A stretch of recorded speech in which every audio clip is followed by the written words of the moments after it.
The first question we're likely to encounter in a new meeting with somebody is, what do you do? And according to how you answer that question, you'll either be, praised and become a subject of interest, or you'll be left alone by the peanuts. And this suggests to me that we live in a world of snobs. That's really good. A snob is really anyone who takes a small part of you and uses that to come to a universal and rigid sense of who you are and how much you matter.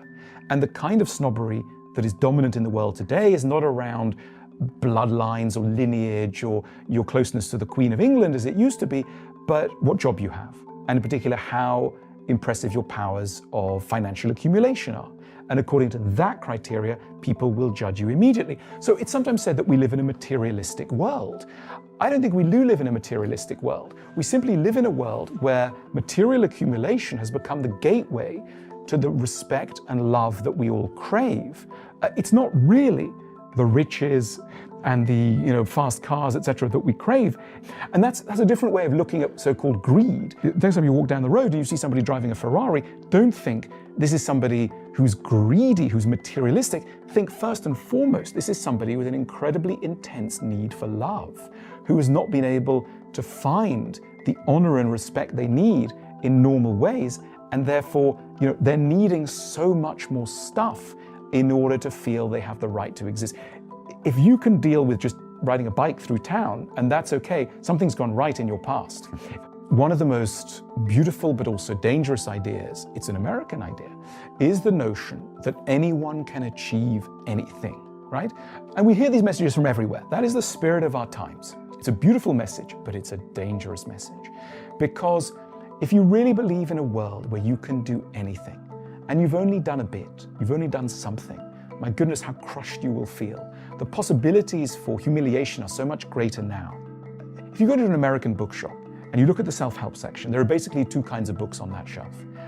The first kind is books telling you how to make $1 million in an afternoon.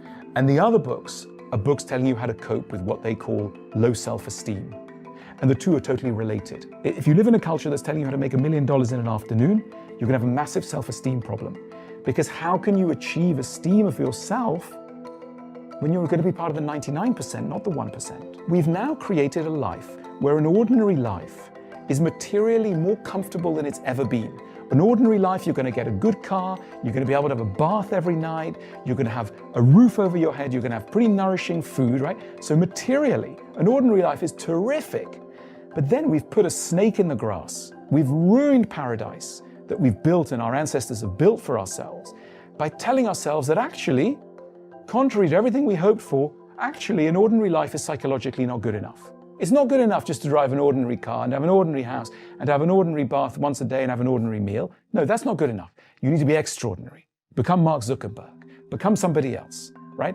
This is a kind of torture that we've imposed on ourselves. How have we made a life where the statistical odds of you leading that life, the 99% surety that you will lead that life, has come to seem like a humiliation and the wrong sort of life?